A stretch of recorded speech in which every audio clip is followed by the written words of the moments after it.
दोस्तों, मेरा नाम डॉक्टर पी.डी. चारण है। आज मैं आपको एनवायरनमेंट साइंस से संबंधित कुछ एक ऐसी चीज़ें बताऊंगा जो हमारे हर तरह के कॉम्पिटिटिव एग्ज़ाम्स में बहुत ही इम्पोर्टेंट होने वाले हैं। तो आज हम डिस्कस करेंगे इकोलॉजी के बारे में। इकोलॉजी क्या होती है? इसको हिंदी में बोलते हैं पारिस्थितिकी। तो हम ये देखेंगे इकोलॉजी क्या होती है, इसका किस किस तरह के इसके ऊपर क्वेश्चंस पूछे गए हैं आज तक, है ना। और इसकी हिस्ट्री क्या है, हिस्ट्री भी बहुत सारे क्वेश्चंस पूछे जाते हैं, तो हम उनके बारे में थोड़ा सा डिस्कस करेंगे। तो इकोलॉजी, अगर अपन शब्द की बात करें तो ये जो है शब्द ओइकोस प्लस लोगस से मिलके बना है ना। ओइकोस का मतलब होता है हैबिटेट या आवास, लोगस का मतलब होता है स्टडी ऑफ, अध्ययन, है ना। तो इसको अपन ऐसे कह सकते हैं कि कोई भी जीव जो है जिस आवास में वो रहता है, उस आवास के साथ में उसका क्या इंटरेक्शंस है ना, बायोटिक एबायोटिक कंपोनेंट्स एनवायरमेंट्स के, उससे वो किस तरह से इंटरेक्ट करता है। तो इसके सहसंबंध के अध्ययन को अपन इकोलॉजी, सिंपल शब्दों में अपन ये कह सकते हैं, ठीक है। तो ये जो ओइकोस प्लस लोगस है, जो इकोलॉजी शब्द बेसिकली क्या है, ओइकोलॉजी से बना है। ओइकोलॉजी ये जो शब्द है ओइकोलॉजी शब्द दिया था इकोलॉजी के लिए सबसे पहले रीटर ने, ये दिया था 1868 में। रीटर ने ओइकोलॉजी कहा था जीवों, तब इकोलॉजी कोई शब्द था ही नहीं तब तक ओइकोलॉजी जो है रीटर ने ये शब्द यूज़ किया था जीवों का, उसके एनवायरनमेंट में किस तरह से इंटरेक्शन होता है उसके लिए उसने शब्द रीटर ने यूज़ किया था ओइकोलॉजी। ओइकोस प्लस लोगस से बन के बना था। तो फिर इसके बाद में, उसके एक साल बाद 1869 में एक जर्मन साइंटिस्ट आया था, अर्नस्ट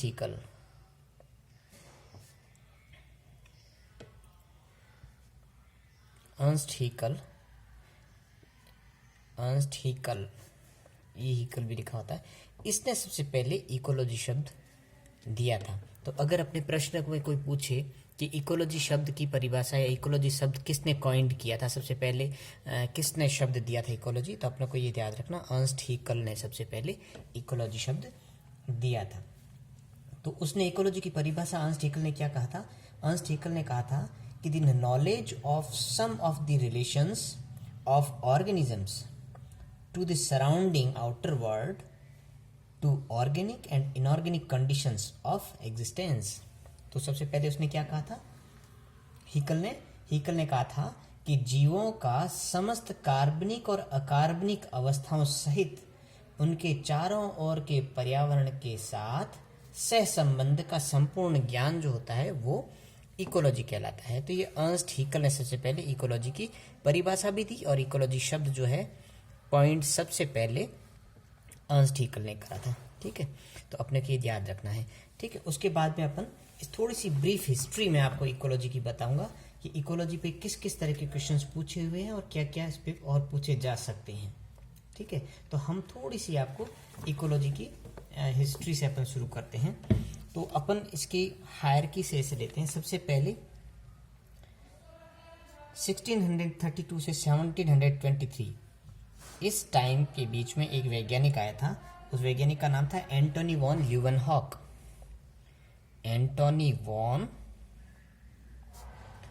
ल्यूवेनहॉक। इस साइंटिस्ट ने सबसे पहले क्या हुआ, फूड चेन के बारे में बताया। इसने बहुत सारे काम किए थे एंटोनी वॉन ल्यूवेनहॉक ने, लेकिन एक जो इकोलॉजी से संबंधित जो काम है वो बता रहा हूँ। इसने फूड चेन के बारे में सबसे पहले एंटोनी वॉन ल्यूवेनहॉक ने बताया था, और ये बताया था, इसका टाइम पीरियड था साइंटिस्ट का 1632 से 1723 के बीच में साइंटिस्ट था, और उसने, उसका जीवन काल था ये, उसने फूड चेन के बारे में सबसे पहले एंटोनी वॉन ल्यूवेनहॉक ने बताया। उसके बाद 1707 से 1778 इसके बीच में एक ये जीवन काल है दूसरे साइंटिस्ट का। उस साइंटिस्ट का नाम था कार्ल लीनियस। इसका वास्तविक नाम था कार्ल वॉन लीने, है ना, लेकिन इसने द्विनाम पद्धति दी थी, इसलिए अपना नाम भी इसने दो नाम में रख दिया। पहला नाम जो इसने बताया कि ये तो मेरा जीनस है और सेकंड नाम है स्पीसीज। जैसे इसने जितने भी बॉटनिकल या जूलॉजिकल नाम है वो बायनोमियल पद्धति के आधार पे, द्विनाम पद्धति के आधार पे हो गई। तो कार्ल लिनियस ने, इसने अपना नाम, कार्ल वाल लिने ने अपना नाम भी कार्ल लिनियस कर लिया और द्विनाम पद्धति दी थी। इसने क्या दिया था? द्विनाम पद्धति, है ना। जैसे कोई भी जैसे जीव है तो उसकी जैसे नाम होगा तो पहला नाम उसका जीनस का, सेकंड नाम स्पीसीज का, है ना। जैसे मैं एग्जांपल बताऊं, जैसे क्रोटालेरिया बरिया, क्रोटालेरिया बरिया, ठीक है। ये जो सनिया है, सनिया घास जो होती है, सनिया रेगिस्तान में होती है, तो क्रोटालेरिया तो उसका जीनस हो गया और बरिया इसकी स्पीसीज हो गई। अब इस जीनस में बहुत सारी स्पीसीज हो सकती है, क्रोटालेरिया मेडिकाजीनिया भी होती है, बहुत सारी स्पीसीज होती है। तो जो जीनस है वो पहले लिखा जाएगा और स्पीसीज उसके बाद लिखी जाएगी। तो ये दो चीज़ों से मिलकर के नाम बनता है किसी चीज़ का, इसलिए इसका द्विनाम पद्धति इसका नाम दिया गया। तो सबसे पहले कार्ल वॉन लिनियस या कार्ल वॉन लिने ने द्विनाम पद्धति दी थी। उसके बाद में तीसरा वैज्ञानिक आया Alexander Humboldt, Alexander von Humboldt. तीसरा वैज्ञानिक जो था उसका टाइम पर था 1769 से 1859। अब ये बहुत महत्वपूर्ण है। अलेक्जेंडर वॉन हम्बोल्ट, ठीक है। अलेक्जेंडर वॉन हम्बोल्ट वैज्ञानिक जो था, इसने बहुत सारे काम किए थे और इसलिए इसको क्या कहते हैं? Father of ecology. इसको क्या कहते हैं? फादर ऑफ इकोलॉजी, पारिस्थितिकी का पितामह। फादर ऑफ इकोलॉजी भी किसको कहते हैं? अलेक्जेंडर वॉन हम्बोल्ट को कहते हैं, है ना। इसने सबसे पहले एक चीज और बहुत इंपॉर्टेंट सिद्धांत दिया था 1807 में। 1807 ही में अलेक्जेंडर वॉन हम्बोल्ट ने एक सिद्धांत दिया था। उसने कहा था जैसे पृथ्वी है तो ये तो नॉर्थ पोल हो गया, साउथ पोल हो गया। अब जैसे जैसे अपन जो है इसमें अक्षांश या देशांतर में आगे की तरफ बढ़ते हैं, नीचे की तरफ आते हैं, मतलब लैटिट्यूड की तरफ आते हैं, वैसे वैसे बायोडाइवर्सिटी बढ़ती जाती है। ये सिद्धांत इसने कहा था अलेक्जेंडर वॉन हम्बोल्ट ने, ठीक है। तो ecological gradient of latitudinal biodiversity trends के बारे में बताया था। क्या बताया था? Ecological gradients of latitudinal biodiversity, है ना। मतलब उसने कहा था कि अगर आप पोल से इक्वेटर की ओर जाएंगे, चाहे नॉर्थ पोल है चाहे साउथ पोल, उससे इक्वेटर की तरफ आएंगे तो बायोडाइवर्सिटी जो होती है, जैव विविधता, बायोडाइवर्सिटी का मान बढ़ता जाता है। ये सिद्धांत सबसे पहले अलेक्जेंडर वॉन हम्बोल्ट ने दिया था। उसके अलावा अलेक्जेंडर वॉन हम्बोल्ट ने बहुत सारे काम किए थे। इसने एक बुक लिखी थी, the idea for plant geography. इसने बुक कौन सी लिखी थी? The idea for plant geography. Idea for plant geography जो है बुक जो लिखी थी अलेक्जेंडर वॉन हम्बोल्ट ने लिखी थी। ये भी कई बार प्रश्न पूछ लेते हैं तो आपको ये भी याद रखना चाहिए, है ना। तो ये बुक कब लिखी थी? 1804 में लिखी थी। आइडिया फॉर प्लांट इकोलॉजी 1804 में किसने लिखी थी? अलेक्जेंडर वॉन हम्बोल्ट को ने लिखी थी। इसको फादर ऑफ इकोलॉजी भी कहते हैं। अब जब फादर ऑफ इकोलॉजी प्रश्न आता है तो इसके साथ में और भी 2-3 प्रश्न जुड़े होते हैं, मैं बताता हूँ आपको। अब ये तो है, अगर ग्लोबल लेवल पे अगर कहा जाए फादर ऑफ इकोलॉजी कौन हो गया, तो हो गया अलेक्जेंडर वॉन हम्बोल्ट। अगर भारतीय परिप्रेक्ष्य में कोई पूछे कि फादर ऑफ इंडियन इकोलॉजी कौन है, फादर ऑफ इंडियन इकोलॉजी, भारतीय पारिस्थितिकी के पितामह कौन है, तो उसके लिए आएगा प्रोफेसर रामदेव मिश्रा। रामदेव मिश्रा, ये प्रोफेसर रामदेव मिश्रा बनारस हिंदू विश्वविद्यालय में प्रोफेसर थे और इन्होंने बहुत ज़बरदस्त काम किया था। गैंगेटिक प्लेन्स में वेजिटेशंस वगैरह की स्टडी इन्होंने बहुत करी थी। तो इसलिए रामदेव मिश्रा को भारतीय इकोलॉजी के पितामह कहते हैं, फादर ऑफ इंडियन इकोलॉजी, ठीक है। अब ये फादर ऑफ इंडियन इकोलॉजी आ गया। उसके बाद में एक और चीज़ पूछते हैं कई बार लोग, वो कहते हैं, अब ये फादर ऑफ इकोलॉजी पूछे तो अलेक्जेंडर वॉन हम्बोल्ट हो गया। फादर ऑफ इंडियन इकोलॉजी पूछे तो अपन क्या कह देंगे? फादर ऑफ इंडियन इकोलॉजी की प्रोफेसर रामदेव मिश्रा हो गए, है ना। अब एक और प्रश्न पूछा जाता है, father of modern ecology, father of modern ecology, आधुनिक पारिस्थितिकी के या आधुनिक पारिस्थितिकी के पितामह, ये पूछे तो अपने को याद करना है ईपी ऑडम, ईपी ऑडम, है ना। ईपी ऑडम को आधुनिक पारिस्थितिकी के पितामह भी कहते हैं, फादर ऑफ मॉडर्न इकोलॉजी। और इनको क्यों कहते हैं? क्योंकि इन्होंने एक बहुत इंपॉर्टेंट किताब लिखी थी, fundamental of ecology, fundamental of ecology. ये 1953 में ये बुक लिखी थी, बहुत महत्वपूर्ण बुक थी। इन्होंने इकोलॉजी भी बहुत काम किया, इसलिए इनको फादर ऑफ मॉडर्न इकोलॉजी भी कहा जाता है। ठीक है, तो ये अपने इकोलॉजी की एक साथ जो 3-4 प्रश्न पूछते हैं तो वो अपन ने यहाँ पर क्लियर कर लिए। उसके बाद में अगला साइंटिस्ट आता है 1809 से 1882 के बीच में, और इस साइंटिस्ट का जो नाम था वो था चार्ल्स डार्विन। चार्ल्स डार्विन, इन्होंने भी बहुत काम किया था इकोलॉजी में, चार्ल्स डार्विन। तो चार्ल्स डार्विन की अगर अपन बात करें तो चार्ल्स डार्विन ने एक जो है आइडिया ऑफ नेचुरल सिलेक्शन इन्होंने दिया था, और इन्होंने एक किताब लिखी थी on the origin of species, on the origin of species, है ना।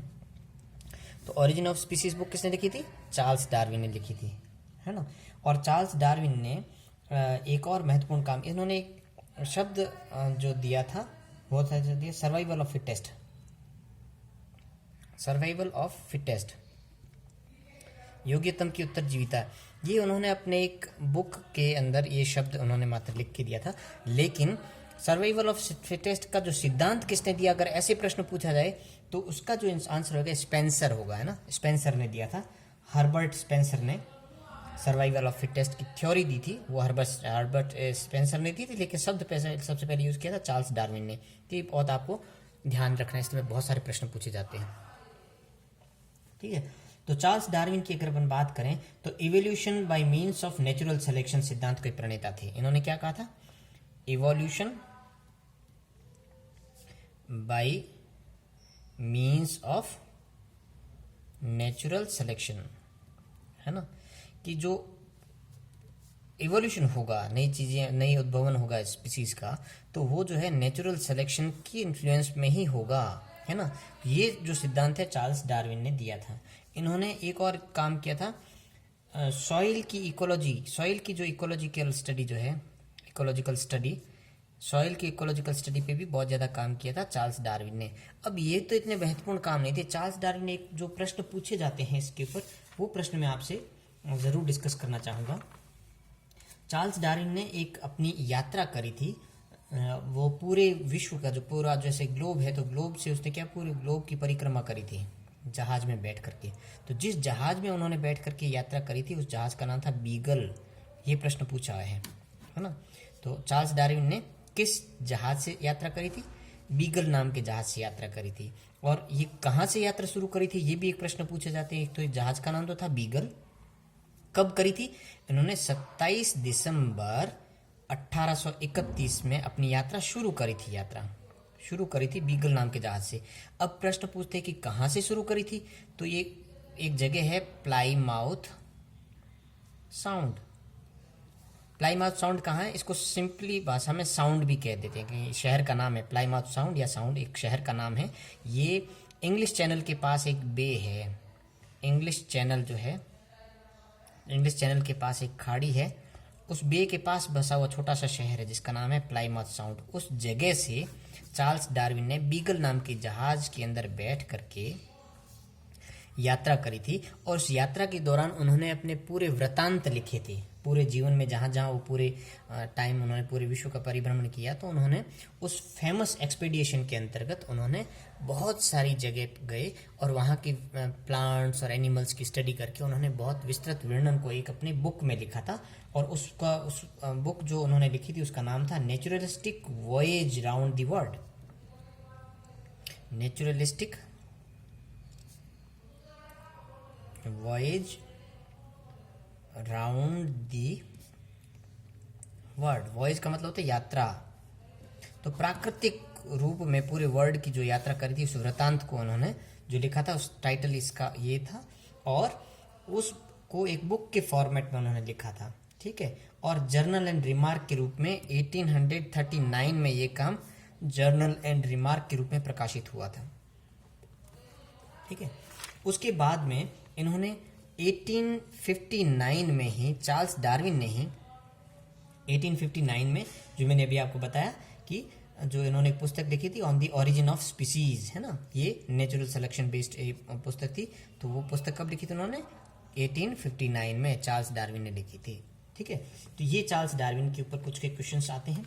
उसके बाद में हर्बर्ट स्पेंसर ये वैज्ञानिक आते हैं। और हर्बर्ट स्पेंसर का जो कार्यकाल है वो है, जीवन काल था इनका बेसिकली, ये कहूँगा 1920 में पैदा हुए थे और 1903 में ये इनका निधन हो गया था। तो 1820 से 1903 के बीच में जो वैज्ञानिक थे इनका नाम था हर्बर्ट स्पेंसर। और हर्बर्ट स्पेंसर ने सबसे पहले क्या चीज दी थी? इन्होंने सर्वाइवल ऑफ फिटेस्ट सिद्धांत दिया था। सर्वाइवल ऑफ फिटेस्ट, है ना, योग्यतम की उत्तरजीविता, ये थ्योरी जो है वो किसने दी थी? Herbert Spencer. अभी बहुत सारे बच्चे कई बार गलती करते हैं, सर्वाइवल ऑफ फिटेस्ट थ्योरी अगर दे दें साथ में ऑप्शन चार्ल्स डार्विन आता, आपको वहां नहीं करना है, आपको हर्बर्ट स्पेंसर ने दी थी थ्योरी। चार्ल्स डार्विन ने तो survival of fittest word coin किया था, उसने शब्द दिया था ये, लेकिन थ्योरी जो है इसके ऊपर डिटेल में वो हर्बर्ट स्पेंसर ने दी थी। ये आपको बिल्कुल ध्यान रखना है, यहाँ पर आप बिल्कुल चूक नहीं करना। ठीक है, उसके बाद में जो है अगला साइंटिस्ट आता अपना कार्ल मोबियस। अगले साइंटिस्ट का नाम है कार्ल मोबियस। एक मिनट में अभी आपको, पेज भर गया, इसको चेंज कर लेते हैं अपन।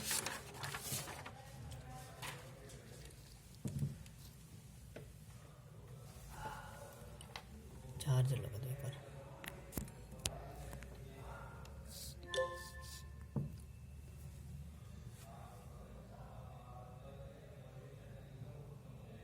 हाँ, तो अगले साइंटिस्ट आते हैं 1825 से 1908 के बीच में ये वैज्ञानिक आए थे। इनका नाम था कार्ल मोबियस। कार्ल मोबियस ने क्या महत्वपूर्ण काम किया था?